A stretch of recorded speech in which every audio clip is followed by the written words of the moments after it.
When I was about 14 years old, I went over there and tried to rob the store. This is dumb.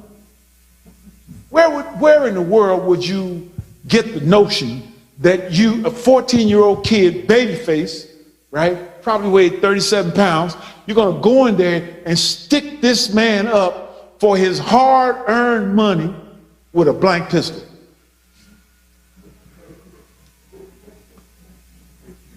I need God bad.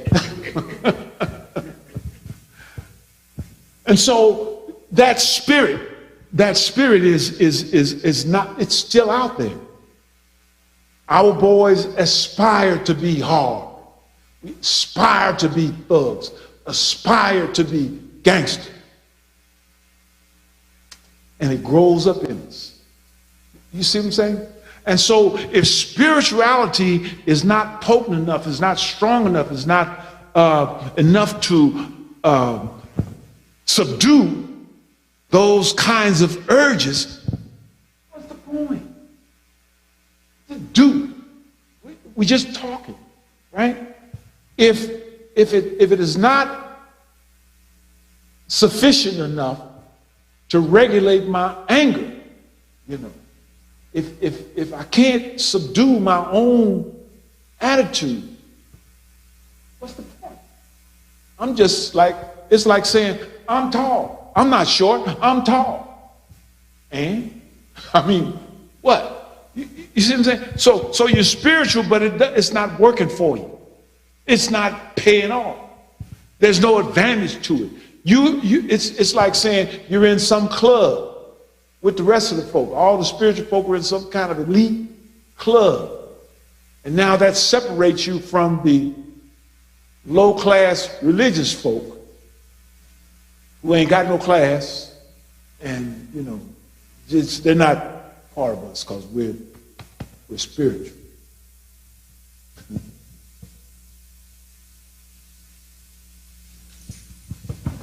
Sometimes I get to have fun. I like it. Hope I haven't lost my page. I did, so I won't prolong. I'm not going to trip on it either. We can keep going. Okay, it's 7:36. I promised that I would speak for about 25 minutes. And then we'd have some dialogue, some Q&A, some dialogue. And I can have it. I mean, I can go on, but I can have that. I'd like to continue in that vein because I need to work that out. Because when the article comes out, I'm going to read it, and friends of mine are going to read it. Some of you probably going to read it. And, no, Doc, you didn't have that worked out too well. You should have fine-tuned that a little more before you put that in public. Anyway, I see something on your mind, sis. Yes. So I've got a lot on my mind. I was thinking that maybe you will update that article once we get through talking to you. Nice. I was thinking about the gangster piece, and it seems to me that we all have a little gangster, or maybe a lot, but some of us manage to refine it, I guess. Good. You know, we could talk about, for example, many politicians that are sure enough gangster. And how y'all say Lord today? But they've managed to, anyway, they've managed to package it and sell it. Yes. And it seems to work. Maybe, you know, in gangster, outlaw, same thing. That's a real scripture, the one I quoted. Every man did that which was right in his own eyes. That's lawlessness. You don't want to live, trust me, you don't want to live in a town where everybody, you know, ain't no police, you know, as much trouble as they say we have with them. You really don't want to live in a place where there is no law at all. You don't want that. Lawlessness will mean the death of all of the weak folk. We used to have a saying, only the strong survive, right? And the smart take from the weak, and the smart take from the strong, and on and on and on. The weak fall by the wayside. That's how they went. Only strong survive, the weak fall by the wayside. And so what we have to I didn't bring it tonight. I have another book called The Agony of Dissent. And I talk about the downfall of the descent of America, that we are in this momentum that is impossible to reverse because of what's going on in us and because of the attitude that we have in the general population. There's no way to reverse it. We're on this spiral, and we're not coming out of it. I mean, you might slow down, and you might put your parachute out there and hold on to something, what have you, but it's going down. Trust me, it's not going up. It's really going down. And with every generation that comes, across your lap, you're looking at those who will be nailing, the nails in our generational coffins. Some of you have offspring that you would be afraid of if they weren't kin to you. That was one of the comments I made in my article, that that when Isaiah told Israel, said the whole head is sick. From the top of the head to the sole of the feet, there's nothing sound in it, only sores and bruises and putrefying sores. You're sick. That's what he told his community. I don't think, when you really look at it, that we're that much different. I mean, we covered over pretty good because the news is really not going to show you the ground. They even pick and choose some of the shootouts and stuff like that. Show you. They're not going to show it real ground. You got to watch the movies for that. We love violence. We love it. We love it. Trust me. 90-something% of the movies that come out of Hollywood, violent content. Want it. Got to have it. Got to be R-rated. If it ain't R-rated, we ain't watching it. That's just America. That's just America. We're not talking about Bollywood and the African movies that are coming out in droves now, what have you. The appetite of the human family for gore is voracious. How do you explain the appetite in our children for horror, for zombies, for vampires, bloodsuckers, chainsaw massacre? How do you explain that in a civilized culture? Where does the appetite for that kind of gore come from, and where does it lead to? And what does it say about the spiritual nature of a people? That was my question. If the crime rate is up here, violence is up here, murder rate is up here, what kind of statement does that make about Kansas City? I didn't write those stats. Nobody made them up. But what does it make a statement? Kids now, they changed the name from Kansas City to Killer City. K-I-L-L-A. Like Baltimore is Bodymore. And it's like Chirac, and on. So ours is Killer City. And that came from the young boys wanting to stay in the competition with the rest of the major high crime related cities who were at one time or another murder capitals.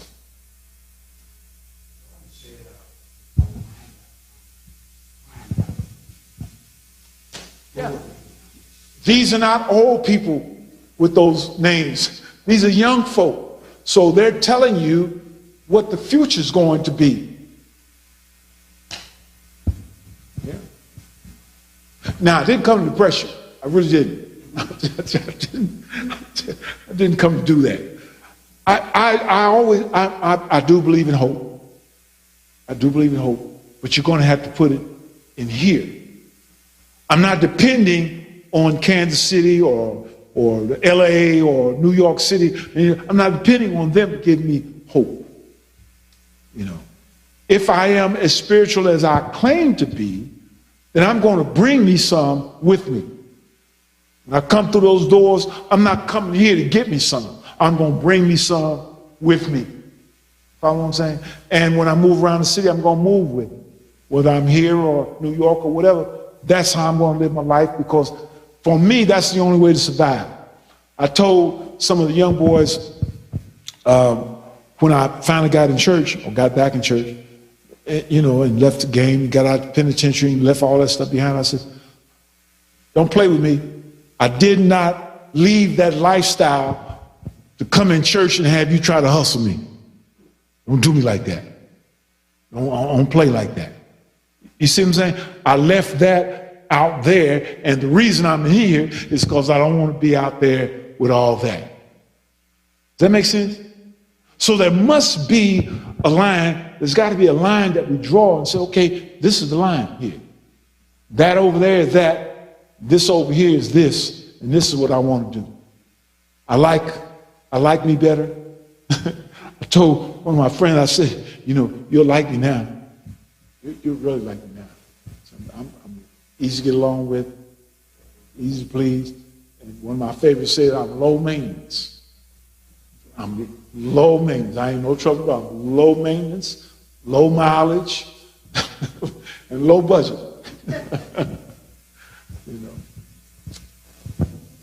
Any other questions? Yes, ma'am. I just want to talk a little bit more about spirituality. Yes. The thing is, to me, it represents that I behold the Christ in you and the people that I see. It mostly means that. But what I want you to know about it is you can't be a punk and be a spiritual or practice spirituality. Say more about that. Yeah, because it takes work. I mean, you just can't say I'm spiritual and then you're spiritual all the time, because it takes constantly acknowledging it, sitting in the silence, connecting with the divine power within. And you have to work at it. You read books. I mean, most of us, we are in different books. We are in different book clubs. We meditate. We sit in the silence, because you just can't say I'm spiritual and walk around and think you're spiritual, because there's too many things, we call them, like ego things in the world that's going around that you have to constantly deny by affirming. So it's work. It's not a one-time thing. I'm spiritual. Oh yeah, that's it. It's not a rubber stamp. No, you have to work at it. You're working all the time at it. We're not just saying it. We're trying to live it by working at it. That's the way I see it, and that's the way the people I'm around, I see them working at it too. So I just want you to be aware that really it's work. It's work. And I think that Jesus began the message getting away from the law when he came. He was saying you don't have to practice all that law, just be with the Christ within. But the other thing is, I want to say that, but also I was wondering, did you come up with anything at the Urban Summit that could be helpful in dealing with crime in the city? I don't like to say I'm going to be honest with you, because that implies that I wasn't honest before. But I'm going to be honest with you. I've been going to these conferences since, 1970.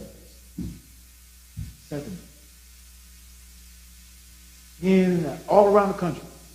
I flew around the country. I did educational consulting around the country, in and out of these meetings and workshops. It is my unfortunate task to share with you that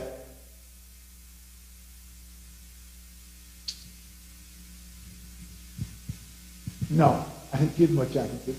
I got some numbers. I got some numbers.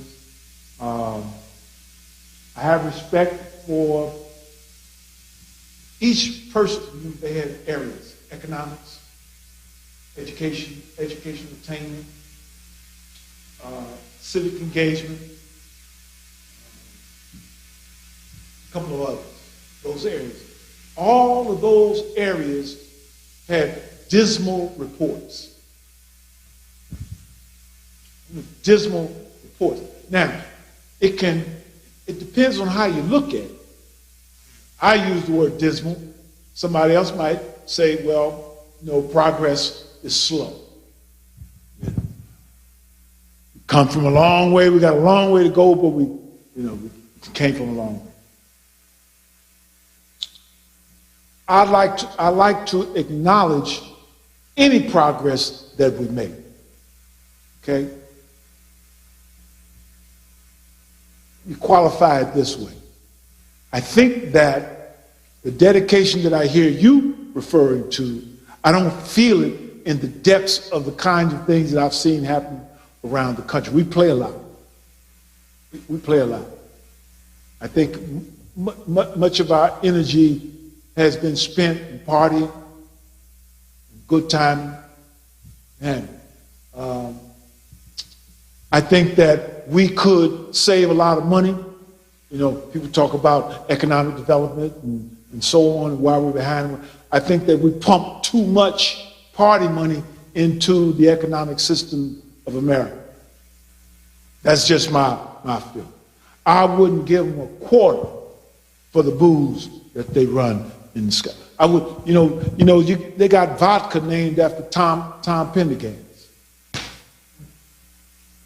Tom's Town is the name of the vodka. Am I telling the truth? Yeah. Tom's Town. Well, how old is that legacy? Is that the 30s? So he's in the grave, he's still making money. So somebody gonna go get drunk off of Tom's Town. This is Doc talking. If we're gonna be fierce about it, and that's what I think I hear you saying, if we're gonna be fierce with it, cut them off. Cut them off. If you really want to be serious about economic, find out where we're leaking money. Where we leaking money at? There's a lot of stuff we don't have to do that we do. There's a lot of money we spend, don't have to spend. There's a lot of building up of the systems that we don't have to build up. Much of that is attached to our own appetite. So yes, if you want to be fierce, you got to check your own appetite first. You can't run no campaign out here talking about, hey y'all, we need to boycott this, we need to boycott. No, you boycott it. You.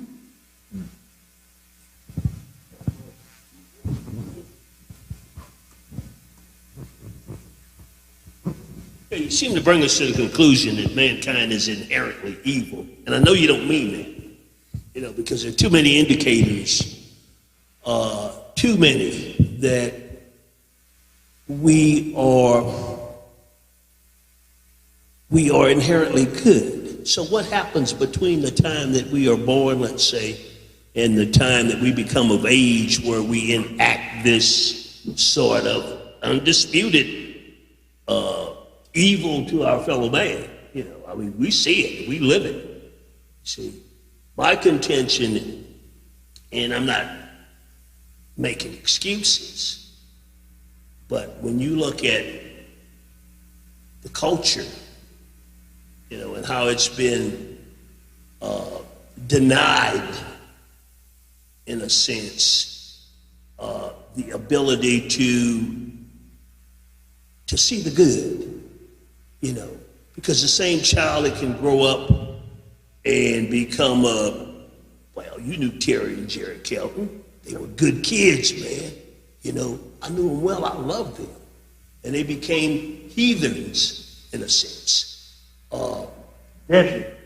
Yeah, okay. Deadly. So my point is that I was in the Boy Scouts with them. I knew that. I went to high school with them. You know, I could go up and poke him in the chest, Mr. Bad Man, because I'm not afraid of you. Yet, because of the conditions that our society creates, they became kind of notorious gangsters. My point is this, you know, there's not a lot of difference in a guy who pursues, because that's what he sees, that's what we glorify, you know, this gangster lifestyle. And let me say this, that we don't necessarily project it for ourselves. It's been projected on us in ways that we don't even understand. In other words, as this society, look at the judicial system right now. We got a guy been locked up right locally, having a hearing right now, 42 years, you know, because he was entrapped in this system, as probably 7 out of 10 black boys are, you know. I was lucky to escape it, you know. Most of us were. As Barack Obama said, if not for the grace of God, it could be me. It is you. So my contention is that we are inherently good, and I know that when I see young people like I saw last week, at age 23, young violin player was at Philharmonic, the Kansas City Symphony. You know, I know well that this child didn't grow up practicing his skills as a pickpocket, you know, as a heathen of any sort. So what I'm saying is we are inherently good. You know, there are a whole host of society things that create this. That's where we need to apply, you know, but it's not, we need to get the whole society involved in it. I was at last week's, was it Monday? Today is, yeah, Monday. I was at a city council, a redistricting meeting, you know, and I could see the folk who are preparing to redistrict our town, you know, along the lines that are going to continue to keep it locked in the boundaries that create the conditions that we're talking about today. So, Can I respond to that real quick? Yeah. I forgot how many religions there are. The fundamental tenet of Christianity, which all of us pretty much have come from, wherever we get to after that, but down here in Sunday school, the fundamental tenet of Christianity is that we are inherent. That it is in the DNA of the unregenerate spirit. That's fundamental to Christianity. Now, other religions, you know, I don't know. I've studied all of them. So if you begin there, the whole reason for Christ coming is to redeem you, us, me, from that particular hostage situation. Because we're hostage to that nature, the Adamic nature. We are inclined to do evil. Okay? And that if something doesn't interrupt that, something doesn't chop that off, that's where you're going, that's not going to stop. That's inevitably the rest of you, your life, and so on. Okay? That's Christianity. So we add this on, or you know, like in the holiness movement, for example. Okay, so dress needs to come to the floor. Remember that back in the day. That was an add-on. Fundamentally, something was wrong in the heart. That had to be fixable. So, what we have to do, turn your life over to Christ, and he'll get you straight. That, I just want to say that about that. Now, all over the rest of the world, some of it deals with what we call self-righteousness.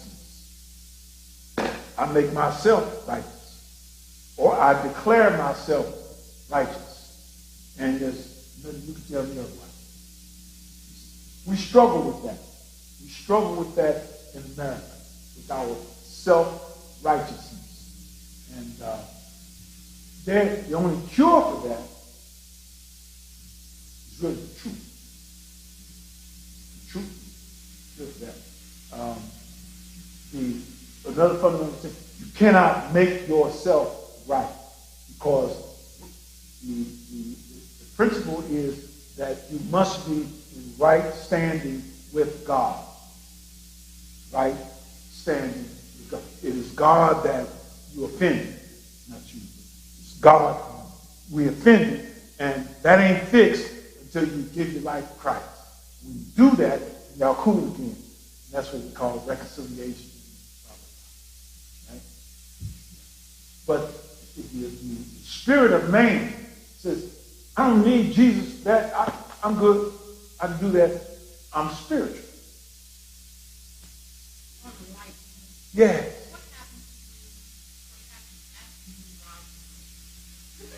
I ran.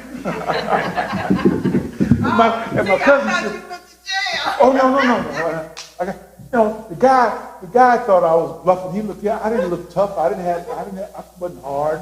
All that gun wasn't real. Boy, if you don't get out of here, that type of thing. He didn't say that, but I'm sweating and I'm all hyped. He probably didn't take me serious, but I did get real with it later on. Yeah, later on. So that's a whole other drama by itself. You don't want that word.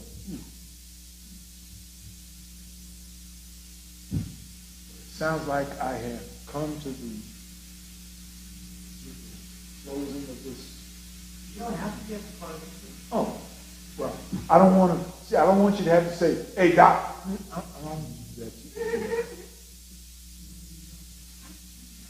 Yes, ma'am. When you're talking about spirituality,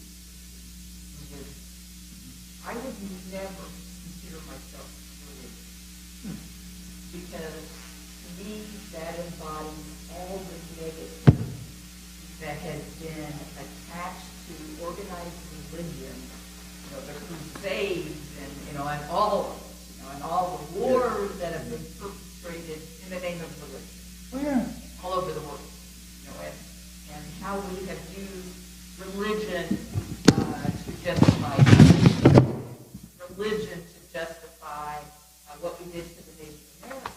So it's like, I find when I talk to the younger generation, they're more likely to say they are spiritual, maybe with the same beliefs as the older generation might say they're religious, but they do not want to tie themselves to any of the religions that they feel like, in many cases, they feel like is the basis of all the wrongs going on in the world. If we got rid of all the organized religions, we would be so much better off.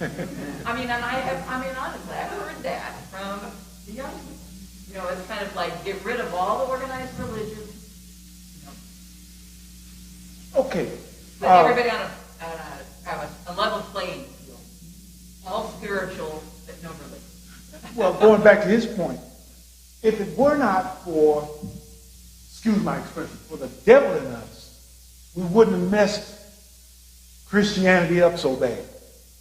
Christianity in itself was not bad. It was men who messed it up. Case in point.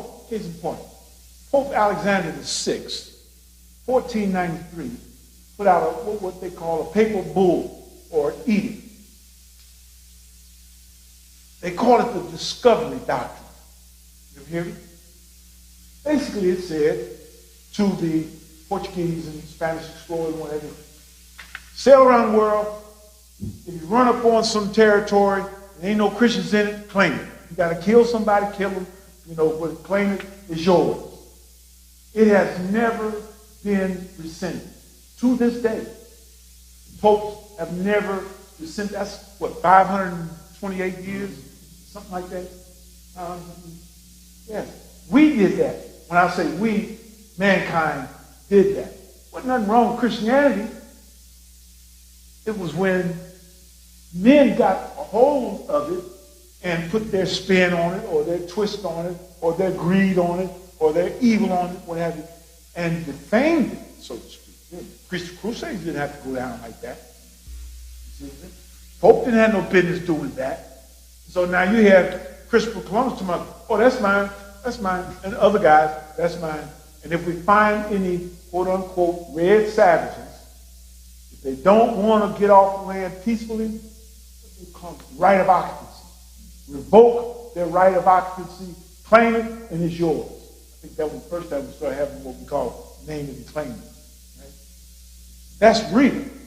But that's what men did to Christianity. That's not what Jesus did to it. Now, second point. I think it was James, book of James. Pure religion is this. Pure religion and undefiled is this. To visit motherless, widows in their affliction.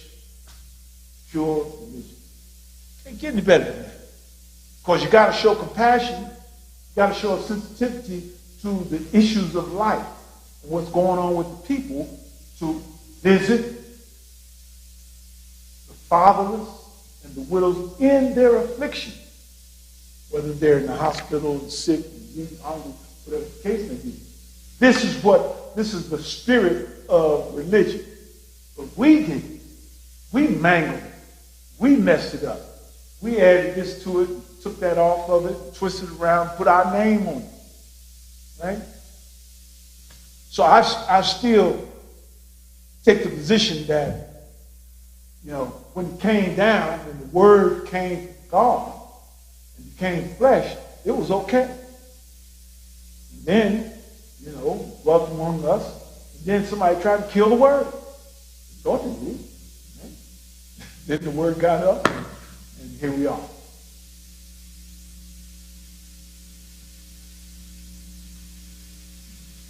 I think, religion would probably be okay, but the culture has become so diverse. You're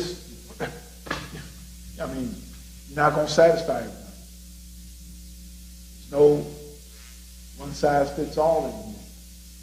You can't even have Bible study in your own church where everybody's saying, I'm of this denomination, and they won't agree. And so they split, and now we got 2 denominations, and they split, and you got 4 denominations, and they split, and you got whatever we have. How many denominations? There it is. That's why we're spiritual. Yeah, that's what I'm saying. That's why we're spiritual denomination. You see? Same thing, Isn't it amazing? How do you explain it? How do you explain this? You got black folk they come to church. They want to get down and pray. That's all they want to do. Just want to pray. I think it's Methodist church, right? Yeah. Just want to pray. Guys, come to this. You can't pray here. You cannot do that. You can't pray. So they said, fine, we're out. And then you get what out of that? AME, the African Methodist Episcopal Church. Because we couldn't pray over there? Are you kidding me? We did that. When I say we, I mean mankind did that. Something wrong that you can speak.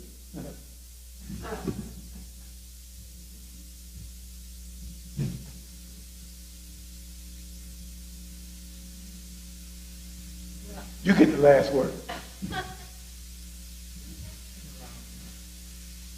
There was the age of darkness and the age of enlightenment. If you really look back at human history, I hope so. And right now, we are in a state of confusion and chaos because there's a change coming. And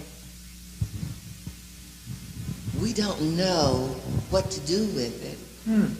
We don't know how to explain it because the boundaries are down. And human beings need boundaries. They need parameters. If you don't have them, it's like a child going loose. And if you have a child that you do not explain, teach, and give them parameters, they grow up without a sense of knowing, a sense of security, a sense of knowing the place that they play in this world.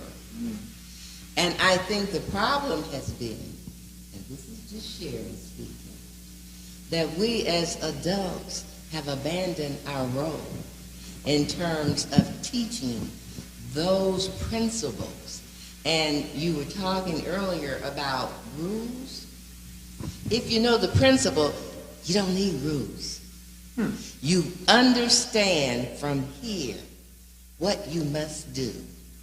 You don't need anybody to tell you you don't steal, you don't kill, because if you understand the principle, what Jesus was trying to teach us, then you know what is morally right and what is morally wrong, and how to proceed in your journey of life.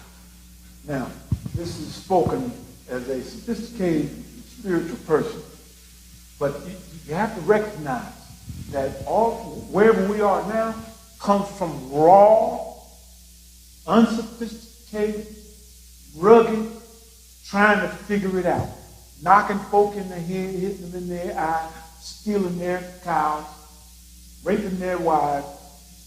That's where we came from. That's what you mean by we've come a long way. That's where we came from. First murder was a brother. And I mean, the brother did it to his brother. You see what I'm saying? You don't get any lower than that. That's where we came from, according to biblical narrative. So, you're right. Principles, to me, the principles are sophisticated. They're up here. That's higher thinking. That's higher. The principle is higher than the rule. Okay? The rule is a derivative. You know, it's what I got to do because you don't understand the principle. So I got to write it out for you. You know what I mean? And I got this club, the Romans, I think it said, you know, obey him, ordinance of man, blah, blah, blah. And the summary of that was, and he buried not the sword in vain. He ain't got that gun for decoration. Don't bust a cap in you. You break wrong. See what I'm saying? That's, the law is for the who? The laws. The law is for the laws. If you understand the principle, if you let's say you got it from God, you deep prayer, you got up out of prayer, and the Lord told me not to steal from nobody no more. Great. But you know, there is no need to steal when all your needs are being met. I'm with you. I'm with you. There is Maslow's hierarchy of needs. If in the last 5 minutes all the air was out of this room, the only thing we would think about is our next breath. Once there's enough air, you think about food. So it's a hierarchy. It's moving up to a spiritual level. But you have to meet, as long as we are in this human form, basic needs. You can't move up to that hierarchy unless you meet basic needs. And what has happened in the community is that basic needs are not being met. I remember one day when I used to run, in fact, I remember I saw you over in Loose Park one day, about the time that I was finishing running, and certain people always walk, because Loose Park, you know, the area around it is sort of a silk stocking area. Mm-hmm. And the people there were rich, they were old money. And this guy that I used to walk with, he said, at that particular point in time, and that was 25 years ago, he said, Sharon, I just don't understand why these kids are coming over here robbing us. And I said, because their needs are not being met over their Easter truths. Do you think that anybody that is thinking is going to stay over there and say, I'm going to do without? But you look at those good people living over there, living the good life. It doesn't work like that. Now, when we figure out how everybody can share, then we will become a content society. You know, when you put it like that, think about the macro level. The macro level, I'm thinking how America did it. You know, move them out the way, we're going to claim this. Push them over there on reservations. This is going to be ours. Where was the hierarchy of needs then? You know, where were those kinds of principles then? I'm saying, back to the sidewalk, is that there is something in us that is determined. We gangsters, we outlaws, we thuggish. And if we don't have somebody governing our behavior, even our thoughts. I like that. I like the word it says, the word of God is sharp and powerful and two-edged sword. It is a discerner of the thoughts and intents of the heart. That's what we need. We need something that will read your mind before you do. Something that can determine the texture of your intent before you pull the trigger. You know, before you start mapping it out. Before you sit there, you know, as a 14-year-old kid thinking about how you're going to rob a little store across the street from last school. You need something that will preempt all of that. And it keeps going back to somebody, that little primitive song we used to sing, somebody bigger than you and I. Somebody bigger than you must know the answer. Somebody bigger than you and I must have a plan. What's the plan? Somebody bigger than you and I. And so, isn't that how I'm supposed to live my life? But I don't want to do that because my appetite is focused on, I want my this and I want some more of that and I want more than what you're going to give me. I want a little extra and I want his. Something in me. What made you make the change from the game? When did you realize I am no longer a game? I want to go back even further than that. Why did you rob the store? What? I wasn't hungry. Because you were. I wasn't because hungry. you wanted to be bad. Is that what you do? Well, you know, there's a whole lot of psychological stuff that gets mixed up in there. I'll share this part with you. In our culture, this is going to be another aside. In our culture, manhood, very big deal. I'm telling the truth now. Now, are you talking about black folks? Yes. Well, there's a big deal in white culture too, but it manifests itself. We go extra hard because there was something pushing against our manhood. So we went extra hard. So they call it masculine impersonation. The little black boys, that's why you see them in that little picture. Like you said, they weigh about 2 pounds. They are like this. Because manhood is the issue. Well, wrapped up in that was stuff like that. Stuff like what I was doing. And me and other Keltons and so on and so on, George Duncan and all. I saw George Duncan in the Colorado State Penitentiary, man. Man, what are you doing out here, man? Same thing you doing, bro. And so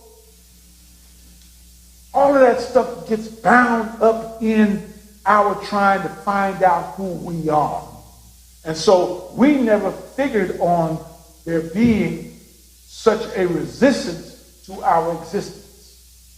You know, all I want to do is just be. But no, there's somebody that wants to make sure I can't be because I'm black. Right? Or the manhood that I want to come into being, somebody's standing on it. The teacher is preventing me from becoming a manhood. Even down here, he's managed. Did you ever hear that term? He was managed. Well, what's that supposed to mean? He's managed? You don't want him to be a man? What do you want him to be? So all of that stuff is bound up in a culture that we stick our finger in. I'm not saying that the culture would have evolved perfectly if you left it alone. You know, certainly. But the culture is really the breath of the people. That's what the culture is. You know, I like certain kind of pie. That comes out of my culture. But so do the little knucklehead, hardhead, gangster brothers that I looked up to. They came right out of the culture. But if you look at most cultures, they have a rite of Yes. And that was one of them. Exactly. Taking something from somebody, knocking somebody out. If you were Pardon? not taught, if there was no structure for manhood, because our culture was taken away from us, there was those indications of when you become a man. Absolutely. And we had none of it. And we have been, that is why we are struggling now, still. Point made. That's all we've been saying. We've been scrambling to get back to our feet, so we grab a little bit of this and grab a little bit of that. And, you know, I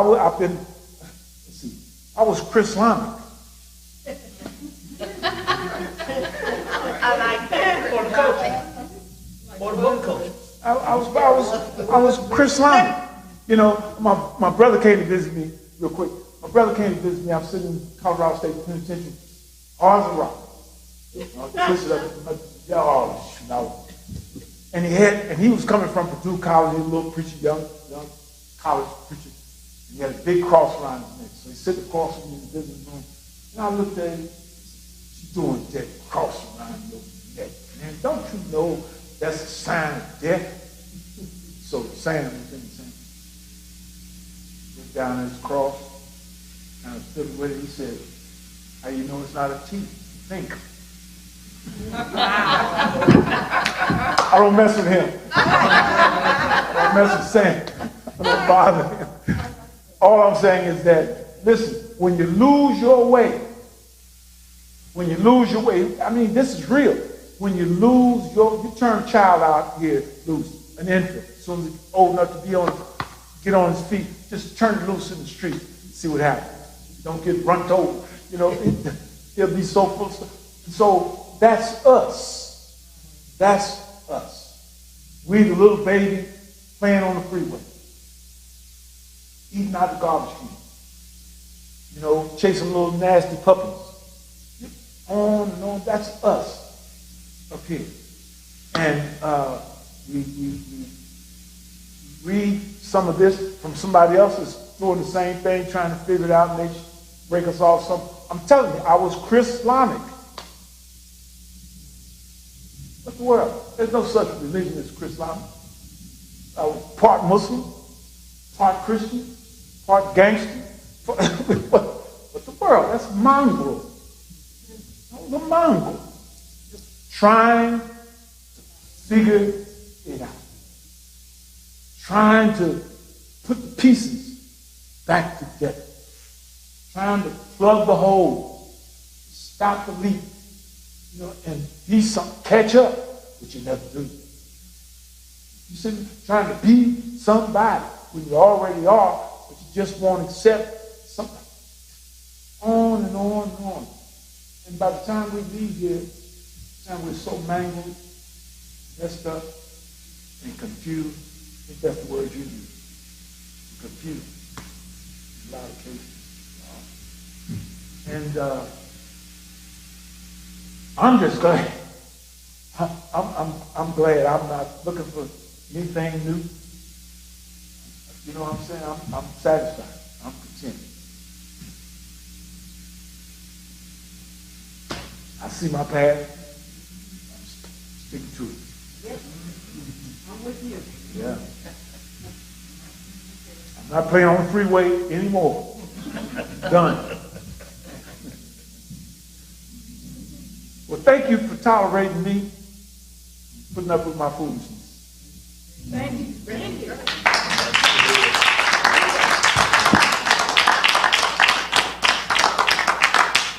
Well, we appreciate you being here.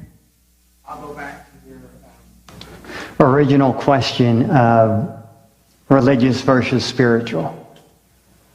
And I would love to, at some point, have an evening where you and I are together on the stage and we can talk about the difference, because would you consider yourself religious or spiritual? Both. Okay. But if you had to be at one end of the spectrum or another, which way do you lean? Well, I don't separate them. Okay. That's what I'm saying. I got you. I don't separate them. Okay.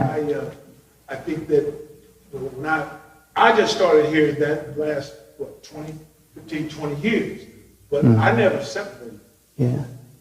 I never distinguished them folks.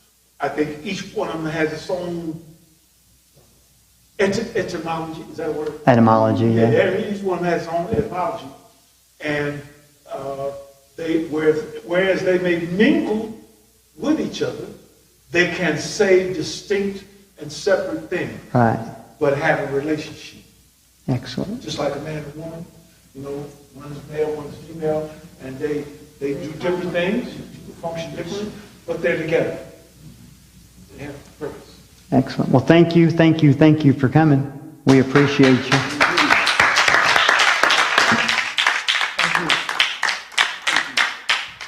I just wish I'd talked to you before today.